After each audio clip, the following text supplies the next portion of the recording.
여러분 안녕하세요. 민찬현 목사입니다. 오늘도 성경 일독 프로젝트 함께 하시는 여러분들을 주님의 이름으로 사랑하고 축복합니다. 어제에 이어서 오늘도 우리가 잘 알고 있는 십계명이죠. 네, 그 십계명의 말씀, 이 시내산 언약에 대해서 우리가 자세하게 읽고 살펴보려고 합니다. 하나님께서 이스라엘 백성들에게 애굽에서 나온 이스라엘 백성들에게 시내산에서 언약을 맺으시는데 그 언약 가운데 하나님께서 이스라엘 백성들에게 무엇을 요구하시는지 또 그것을 통해서 하나님이 자신을 어떤 분으로 계시하고 계시는지 우리가 이런 것들을 하나씩 자세히 살펴보진 못하더라도 그 안에 담겨져 있는 하나님의 마음, 하나님의 사랑을 우리가 마음에 담고 또 느끼고 또 묵상할 수 있는 귀한 시간이 되었으면 좋겠습니다. 그럼 오늘 출애굽기 22장부터 우리 천천히 함께 읽도록 하겠습니다.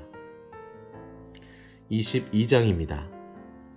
사람이 소나 양을 도둑질하여 잡거나 팔면 그는 소 한 마리에 소 5마리로 갚고 양 한 마리에 양 4마리로 갚을지니라. 도둑이 뚫고 들어오는 것을 보고 그를 쳐 죽이면 피 흘린 죄가 없으나 해 돋은 후에는 피 흘린 죄가 있으리라. 도둑은 반드시 배상할 것이나 배상할 것이 없으면 그 몸을 팔아 그 도둑질한 것을 배상할 것이요. 도둑질한 것이 살아 그의 손에 있으면 소나 나귀나 양을 막론하고 갑절을 배상할지니라. 사람이 밭에서나 포도원에서 짐승을 먹이다가 자기의 짐승을 놓아 남의 밭에서 먹게 하면 자기 밭에 가장 좋은 것과 자기 포도원에 가장 좋은 것으로 배상할지니라. 불이 나서 가시나무에 댕겨 낫갈이나 거두지 못한 곡식이나 밭을 태우면 불러온 자가 반드시 배상할지니라. 사람이 돈이나 물품을 이웃에게 맡겨 지키게 하였다가 그 이웃집에서 도둑을 맞았는데 그 도둑이 잡히면 갑절을 배상할 것이요. 도둑이 잡히지 아니하면 그 집주인이 재판장 앞에 가서 자기가 그 이웃의 물품에 손댄 여부의 조사를 받을 것이며 어떤 잃은 물건, 즉 소나 나귀나 양이나 의복이나 또는 다른 잃은 물건에 대하여 어떤 사람이 이르기를 이것이 그것이라 하면 양편이 재판장 앞에 나아갈 것이요. 재판장이 죄 있다고 하는 자가 그 상대편에게 갑절을 배상할지니라. 사람이 나귀나 소나 양이나 다른 짐승을 이웃에게 맡겨 지키게 하였다가 죽거나 상하거나 끌려가도 본 사람이 없으면 두 사람 사이에 맡은 자가 이웃의 것에 손을 대지 아니하였다고 여호와께 맹세할 것이요. 그 임자는 그대로 믿을 것이며 그 사람은 배상하지 아니하려니와 만일 자기에게서 도둑 맞았으면 그 임자에게 배상할 것이요. 만일 찢겼으면 그것을 가져다가 증언할 것이요. 그 찢긴 것에 대하여 배상하지 아니할지니라. 만일 이웃에게 빌려온 것이 그 임자가 함께 있지 아니할 때에 상하거나 죽으면 반드시 배상하려니와 그 임자가 그것과 함께 있었으면 배상하지 아니할지니라. 만일 새 낸 것이면 새로 족하니라. 사람이 약혼하지 아니한 처녀를 꿰어 동침하였으면 납폐금을 주고 아내로 삼을 것이요. 만일 처녀의 아버지가 딸을 그에게 주기를 거절하면 그는 처녀에게 납폐금으로 돈을 낼지니라. 너는 무당을 살려두지 말라. 짐승과 행음하는 자는 반드시 죽일지니라. 여호와 외에 다른 신에게 제사를 드리는 자는 멸할지니라. 너는 이방 나그네를 압제하지 말며 그들을 학대하지 말라. 너희도 애굽 땅에서 나그네였음이라. 너는 과부나 고아를 해롭게 하지 말라. 내가 만일 그들을 해롭게 함으로 그들이 내게 부르짖으면 내가 반드시 그 부르짖음을 들으리라. 나의 노가 맹렬함으로 내가 칼로 너희를 죽이리니 너희의 아내는 과부가 되고 너희 자녀는 고아가 되리라. 내가 만일 너와 함께한 내 백성 중에서 가난한 자에게 돈을 꾸어주면 너는 그에게 채권자같이 하지 말며 이자를 받지 말 것이며 내가 만일 이웃의 옷을 전당 잡거든 해가 지기 전에 그에게 돌려보내라. 그것이 유일한 옷이라. 그것이 그의 알몸을 가릴 옷인즉 그가 무엇을 입고 자겠느냐. 그가 내게 부르짖으면 내가 들으리니 나는 자비로운 자임이니라. 너는 재판장을 모독하지 말며 백성의 지도자를 저주하지 말지니라. 너는 내가 추수한 것과 내가 짜낸 즙을 바치기를 더디하지 말지며 내 처음 난 아들들을 내게 줄지며 내 소와 양도 그와 같이 하되 이레 동안 어미와 함께 있게 하다가 여드레 만에 내게 줄지니라. 너희는 내게 거룩한 사람이 될지니 들에서 짐승에게 찢긴 동물의 고기를 먹지 말고 그것을 개에게 던질지니라. 아멘. 23장입니다. 너는 거짓된 풍설을 퍼뜨리지 말며 악인과 연합하여 위증하는 증인이 되지 말며 다수를 따라 악을 행하지 말며 송사의 다수를 따라 부당한 증언을 하지 말며 가난한 자의 송사라고 해서 편벽되이 두둔하지 말지니라. 내가 만일 내 원수의 길 잃은 소나 나귀를 보거든 반드시 그 사람에게로 돌릴지며 내가 만일 너를 미워하는 자의 나귀가 짐을 싣고 엎드러짐을 보거든 그것을 버려두지 말고 그것을 도와 그 짐을 부릴지니라. 너는 가난한 자의 송사라고 정의를 굽게 하지 말며 거짓 일을 멀리하며 무죄한 자와 의로운 자를 죽이지 말라. 나는 악인을 의롭다 하지 아니하겠노라. 너는 뇌물을 받지 말라. 뇌물은 밝은 자의 눈을 어둡게 하고 의로운 자의 말을 굽게 하느니라. 너는 이방 나그네를 압제하지 말라. 너희가 애굽 땅에서 나그네 되었었은즉 나그네의 사정을 아느니라. 너는 6해 동안은 너의 땅에 파종하여 그 소산을 거두고 7째 해에는 갈지 말고 묵혀두어서 내 백성의 가난한 자들이 먹게 하라. 그 남은 것은 들짐승이 먹으리라. 내 포도원과 감람원도 그리할지니라. 너는 6해 동안에 내 일을 하고 7째 날에는 쉬라. 내 소와 나귀가 쉴 것이며 내 여종의 자식과 나그네가 숨을 돌리리라. 내가 내게 이른 모든 일을 삼가 지키고 다른 신들의 이름은 부르지도 말며 내 입에서 들리게도 하지 말지니라. 너는 매년 3번 내게 절기를 지킬지니라. 너는 무교병의 절기를 지키라. 내가 내게 명령한 대로 아비벌의 정한 때에 이레 동안 무교병을 먹을지니 이는 그 달에 내가 애굽에서 나왔음이라. 빈손으로 내 앞에 나오지 말지니라. 맥추절을 지키라. 이는 내가 수고하여 밭에 뿌린 것의 첫 열매를 거둠이니라. 수장절을 지키라. 이는 내가 수고하여 이룬 것을 연말에 밭에서부터 거두어 저장함이니라. 내 모든 남자는 매년 3번씩 주 여호와께 보일지니라. 너는 내 제물의 피를 유교병과 함께 드리지 말며 내 절기 제물의 기름을 아침까지 남겨두지 말지니라. 내 토지에서 처음 거둔 열매의 가장 좋은 것을 가져다가 너희 하나님 여호와의 전에 드릴지니라. 너는 염소 새끼를 그 어미의 젖으로 삼지 말지니라. 내가 사자를 내 앞서 보내어 길에서 너를 보호하여 너를 내가 예비한 곳에 이르게 하리니 너는 삼가 그의 목소리를 청종하고 그를 노엽게 하지 말라. 그가 너희의 허물을 용서하지 아니할 것은 내 이름이 그에게 있음이니라. 내가 그의 목소리를 잘 청종하고 내 모든 말대로 행하면 내가 내 원수에게 원수가 되고 내 대적에게 대적이 될지라. 내 사자가 내 앞서 가서 너를 아모리 사람과 헷 사람과 브리스 사람과 가나안 사람과 히윗 사람과 여부스 사람에게로 인도하고 나는 그들을 끊으리니 너는 그들의 신을 경배하지 말며 섬기지 말며 그들의 행위를 본받지 말고 그것들을 다 깨뜨리며 그들의 주상을 부수고 내 하나님 여호와를 섬기라.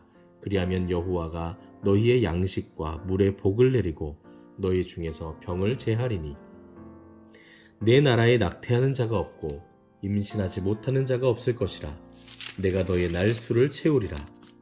내가 내 위엄을 내 앞서 보내어 내가 이를 곳의 모든 백성을 물리치고 내 모든 원수들이 내게 등을 돌려 도망하게 할 것이며 내가 왕벌을 내 앞에 보내리니 그 벌이 히위 족속과 가나안 족속과 헷 족속을 내 앞에서 쫓아내리라.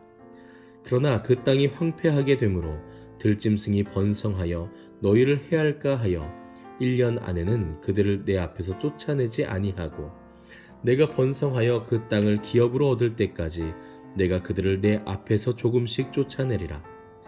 내가 내 경계를 홍해에서부터 블레셋 바다까지 광야에서부터 강까지 정하고 그 땅의 주민을 내 손에 넘기리니 내가 그들을 내 앞에서 쫓아낼지라. 너는 그들과 그들의 신들과 언약하지 말라. 그들이 내 땅에 머무르지 못할 것은 그들이 너를 내게 범죄하게 할까 두려움이라. 내가 그 신들을 섬기면 그것이 너의 올무가 되리라. 아멘. 24장입니다. 또 모세에게 이르시되 너는 아론과 나답과 아비후와 이스라엘 장로 70명과 함께 여호와께로 올라와 멀리서 경배하고 너 모세만 여호와께 가까이 나아오고 그들은 가까이 나오지 말며 백성은 너와 함께 올라오지 말지니라. 모세가 와서 여호와의 모든 말씀과 그의 모든 율례를 백성에게 전하매 그들이 한 소리로 응답하여 이르되 여호와께서 말씀하신 모든 것을 우리가 준행하리이다. 모세가 여호와의 모든 말씀을 기록하고 이른 아침에 일어나 산 아래에 제단을 쌓고 이스라엘 12지파대로 12기둥을 세우고 이스라엘 자손의 청년들을 보내어 여호와께 소로 번제와 화목제를 드리게 하고 모세가 피를 가지고 반은 여러 양푼에 담고 반은 제단에 뿌리고 언약서를 가져다가 백성에게 낭독하여 듣게 하니 그들이 이르되 여호와의 모든 말씀을 우리가 준행하리이다. 모세가 그 피를 가지고 백성에게 뿌리며 이르되 이는 여호와께서 이 모든 말씀에 대하여 너희와 세우신 언약의 피니라. 모세와 아론과 나답과 아비후와 이스라엘 장로 70인이 올라가서 이스라엘의 하나님을 보니 그의 발 아래에는 청옥을 편 듯하고 하늘같이 청명하더라. 하나님이 이스라엘 자손들의 존귀한 자들에게 손을 대지 아니하셨고 그들은 하나님을 뵙고 먹고 마셨더라. 여호와께서 모세에게 이르시되 너는 산에 올라 내게로 와서 거기 있으라. 내가 그들을 가르치도록 내가 율법과 계명을 친히 기록한 돌판에 내게 주리라. 모세가 그의 부하 여호수아와 함께 일어나 모세가 하나님의 산으로 올라가며 장로들에게 이르되 너희는 여기서 우리가 너희에게로 돌아오기까지 기다리라. 아론과 훌이 너희와 함께 하리니 무릇 일이 있는 자는 그들에게로 나아갈지니라 하고 모세가 산에 오르매 구름이 산을 가리며 여호와의 영광이 시내 산 위에 머무르고 구름이 엿새 동안 산을 가리더니 일곱째 날에 여호와께서 구름 가운데서 모세를 부르시니라. 산 위에 여호와의 영광이 이스라엘 자손의 눈에 맹렬한 불같이 보였고 모세는 구름 속으로 들어가서 산 위에 올랐으며 모세가 40일 40야를 산에 있으니라. 아멘. 25장입니다. 여호와께서 모세에게 말씀하여 이르시되 이스라엘 자손에게 명령하여 내게 예물을 가져오라 하고 기쁜 마음으로 내는 자가 내게 바치는 모든 것을 너희는 받을지니라. 너희가 그들에게서 받을 예물은 이러하니 금과 은과 놋과 청색 자색 홍색 실과 가는 배실과 염소털과 붉은 물 들인 순양의 가죽과 해달의 가죽과 조각목과 등유와 관유에 드는 향료와 분향할 향을 만들 향품과 호마노며 에봇과 흉패에 물릴 보석이니라. 내가 그들 중에 거할 성소를 그들이 나를 위하여 짓되 무릇 내가 내게 보이는 모양대로 장막을 짓고 기구들도 그 모양을 따라 지을지니라. 그들은 조각목으로 궤를 짜되 길이는 2규빗 반, 너비는 1규빗 반, 높이는 1규빗 반이 되게 하고 너는 순금으로 그것을 싸되 그 안팎을 싸고 위쪽 가장자리로 돌아가며 금테를 두르고 금고리 넷을 부어 만들어 그 네 발에 달되 이쪽에 2고리 저쪽에 2고리를 달며 조각목으로 채를 만들어 금으로 싸고 그 채를 궤 양쪽 고리에 꿰어서 궤를 매게 하며 채를 궤의 고리에 꿰는 대로 두고 빼내지 말지며 내가 내게 줄 증거판을 궤 속에 둘지며 순금으로 속죄소를 만들되 길이는 2규빗 반, 너비는 1규빗 반이 되게 하고 금으로 그룹 둘을 속죄소 두 끝에 쳐서 만들되 한 그룹은 이 끝에 또 한 그룹은 저 끝에 곧 속죄소 두 끝에 속죄소와 한 덩이로 연결할지며 그룹들은 그 날개를 높이 펴서 그 날개로 속죄소를 덮으며 그 얼굴을 서로 대하여 속죄소를 향하게 하고 속죄소를 궤 위에 얹고 내가 내게 줄 증거판을 궤 속에 넣으라. 거기서 내가 너와 만나고 속죄소 위 곧 증거계 위에 있는 두 그룹 사이에서 내가 이스라엘 자손을 위하여 내게 명령할 모든 일을 내게 이르리라. 너는 조각목으로 상을 만들되 길이는 2규빗, 너비는 1규빗, 높이는 1규빗 반이 되게 하고 순금으로 싸고 주위에 금테를 두르고 그 주위에 손바닥 넓이만한 턱을 만들고 그 턱 주위에 금으로 테를 만들고 그것을 위하여 금고리 넷을 만들어 그 네 발 위 네 모퉁이에 달되 턱 곁에 붙이라. 이는 상을 맬 채를 꿰을 곳이며 또 조각목으로 그 채를 만들고 금으로 싸라. 상을 이것으로 맬 것이니라. 너는 대접과 숟가락과 병과 붓는 잔을 만들되 순금으로 만들며 상 위에 진설병을 두어 항상 내 앞에 있게 할지니라. 너는 순금으로 등잔대를 쳐 만들되 그 밑판과 줄기와 잔과 꽃받침과 꽃을 한 덩이로 연결하고 가지 6을 등잔대 곁에서 나오게 하되 다른 3가지는 이쪽으로 나오고 다른 3가지는 저쪽으로 나오게 하며 이쪽 가지에 살구꽃 형상의 잔셋과 꽃받침과 꽃이 있게 하고 저쪽 가지에도 살구꽃 형상의 잔셋과 꽃받침과 꽃이 있게 하여 등잔대에서 나온 가지 6을 갖게 할지며 등잔대 줄기에는 살구꽃 형상의 잔넷과 꽃받침과 꽃이 있게 하고 등잔대에서 나온 가지 6을 위하여 꽃받침이 있게 하되 2가지 아래에 한 꽃받침이 있어 줄기와 연결하며 또 2가지 아래에 한 꽃받침이 있어 줄기와 연결하며 또 2가지 아래에 한 꽃받침이 있어 줄기와 연결하게 하고 그 꽃받침과 가지를 줄기와 연결하여 전부를 순금으로 쳐 만들고 등잔 7을 만들어 그 위에 두어 앞을 비추게 하며 그 불집게와 불똥 그릇도 순금으로 만들지니 등잔대와 이 모든 기구를 순금 1달란트로 만들되 너는 삼가 이 산에서 내게 보인 양식대로 할지니라. 아멘. 네, 여러분, 오늘은 출애굽기 25장까지 함께 읽도록 하겠습니다.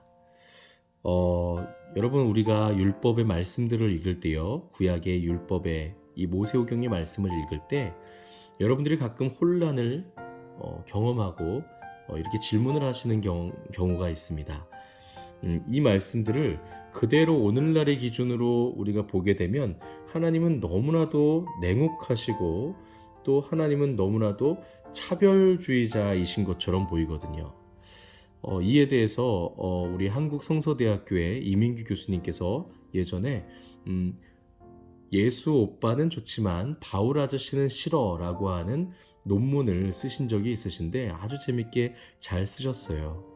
마치 예수님 당시에도 마찬가지거든요. 바울의 서신들을 읽어보면 마치 바울이 여성들을 굉장히 비판하고 또 여성들을 차별을 대우하는 것처럼 느껴지는데 사실 지금의 문화적 기준과 당시는 전혀 다르고 오히려 당시의 기준으로 봤을 때 바울의 이런 메시지는 여성을 차별하는 게 아니라 오히려 여성을 보호하는 입장이었다. 이렇게 보는 것이 오히려 맞다라는 설명입니다. 마찬가지로 지금 출애굽기에 이 율법의 책에 기록되어 있는 마치 차별적으로 보이는 마치 노예제도를 찬성하는 것처럼 보여지는 그러한 메시지들은요, 실제로 오늘날의 기준으로 봤을 땐 그렇게 보일지 모르겠지만 당시의 기준으로 봤을 때는 차별이 아니라 오히려 그들을 보호하는 정책이고 그런 그들을 향한 하나님의 자비와 사랑의 말씀이다 라는 것을 우리가 볼 수 있는 것이죠. 실제로 하나님께서는 원수를 사랑하라는 메시지를 우리에게 던져주십니다. 그리고 약한 자들, 연약한 자들, 노예라든지 또 노인들이라든지 나그네들에 대해서 그들을 어떻게 보호해야 되는지, 그들을 어떻게 집에 맞아들여야 되는지에 대해서 잘 설명을 해주시고 계십니다. 오히려 이것이 하나님의 진짜 마음이신 것이죠.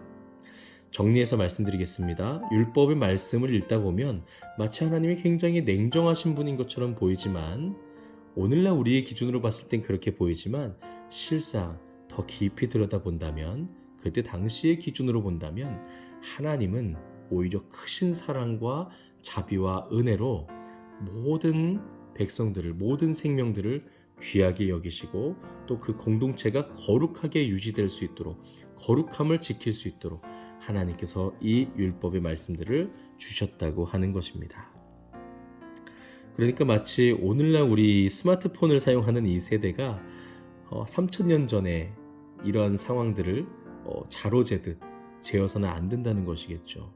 그때 당시의 문화적 상황, 시대적 배경들, 모든 환경적인 것들을 우리가 판단하고 1차적인 독자들이 이것을 어떻게 이해했는가를 먼저 우리가 해석한 후에 그것을 오늘날 우리에게 적용하는 것이 중요할 것 같습니다.